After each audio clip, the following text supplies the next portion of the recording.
પરીક્ષા આવે એટલે ચિંતા તો થાય જ, પણ ચાલો આજે આપણે એ ચિંતાને આત્મવિશ્વાસમાં બદલીએ. આજે આપણે પરીક્ષામાં સફળ થવાની કળા વિશે વાત કરીશું. એવી કેટલીક સરળ રીતો જાણીશું જેનાથી તણાવ ઘટશે અને સફળતા મળશે. સાચું કહેજો, પરીક્ષાનું નામ સાંભળીને જ પેટમાં ગડબડ થવા લાગે છે નહીં? ગભરાવાની જરાય જરૂર નથી. આવું લગભગ દરેક જણ સાથે થતું હોય છે. આ એકદમ નોર્મલ વાત છે. પણ આ ડરને આપણા પર હાવી નથી થવા દેવાનો. જો એકદમ સાચી સ્ટ્રેટેજીથી કામ લેવામાં આવે ને તો સફળતા ચોક્કસ મળે. તો સવાલ એ છે કે આ યોગ્ય સ્ટ્રેટેજી છે શું? ચાલો સમજીએ.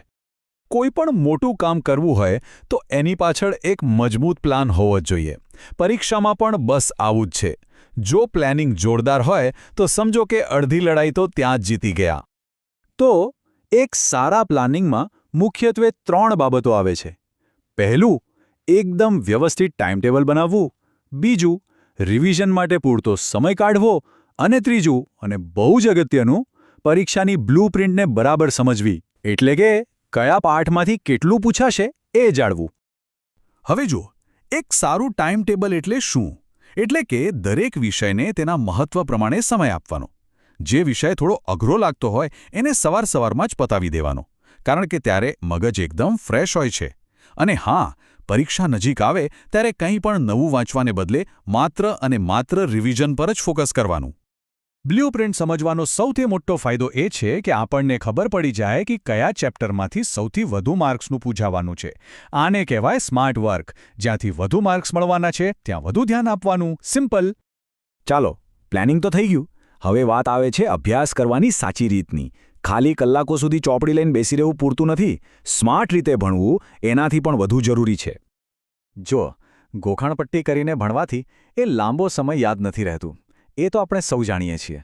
પણ જો એ જ વસ્તુને સમજીને વાંચવામાં આવે તો એ કાયમ માટે યાદ રહી જાય છે. અને સૌથી મોટો ફાયદો, જવાબ પોતાની રીતે પોતાના શબ્દોમાં પણ લખી શકાય છે. કેટલીક સ્માર્ટ ટેકનિક્સ તો જાદુ જેવું કામ કરે છે. જેમ કે ફટાફટ રિવિઝન કરવા માટે નાની નોટ્સ કે પછી માઇન્ડ મેપ બનાવી લેવા.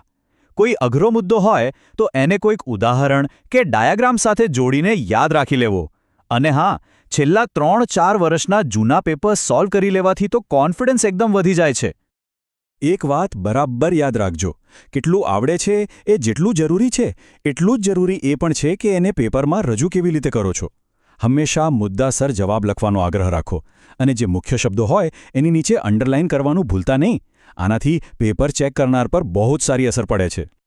પરીક્ષાની આ ભાગદોડમાં એક સૌથી જરૂરી વાત આપણે ઘણીવાર ભૂલી જઈએ છીએ, અને એ છે આપણું સ્વાસ્થ્ય.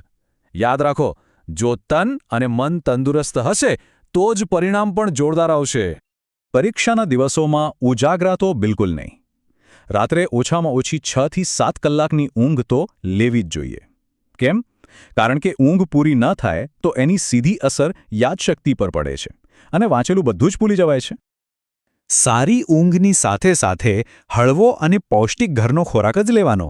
તળેલી કે ભારે વસ્તુઓથી દૂર રહેવું. અને હા, શરીરને તાજગીસભર રાખવા માટે દિવસ દરમિયાન પુષ્કળ પાણી પીતા રહેવું. શરીરની સાથે સાથે મનને પણ સ્વસ્થ રાખવું એટલું જ જરૂરી છે. પોતાના મનમાં એ વિશ્વાસ રાખો કે મેં મહેનત કરી છે અને મને બધું આવડશે જ. બસ આ પોઝિટિવ વિચાર સાથે જ પરીક્ષા આપવા જવાનું. અડધી જીત તો ત્યાં જ પાક્કી. તો હવે આવીએ આપણા છેલ્લા અને સૌથી મહત્વના પડાવ પર. પરીક્ષાખંડની અંદર શું કરવું?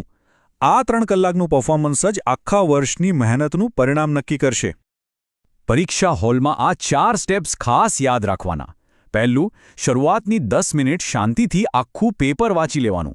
બીજું, જે સવાલોના જવાબ સૌથી સારી રીતે આવડતા હોય એનાથી જ લખવાનું શરૂ કરવાનું. ત્રીજું, દરેક સવાલ માટે સમયની વહેંચણી કરી લેવાની. અને ચોથું, છેલ્લી 10 મિનિટમાં આખું પેપર એકવાર ફરીથી ચેક કરી લેવાનું. અને છેલ્લે એક વાત હંમેશા મનમાં રાખજો, પરીક્ષા એ માત્ર કરેલી મહેનતનું એક પરીક્ષણ છે, આખું જીવન નથી. એને એક પડકાર તરીકે લો, બોજ તરીકે નહીં. તો આ બધી વાતો જાણ્યા પછી હવે સફળતા માટેની પોતાની વ્યૂહરચના શું હશે? પ્લાનિંગ, સ્માર્ટ અભ્યાસ, સ્વાસ્થ્ય અને પરીક્ષાખંડનું મેનેજમેન્ટ. આ 4 બાબતોને ધ્યાનમાં રાખીને પોતાનો બેસ્ટ ગેમ પ્લાન બનાવો. All the best.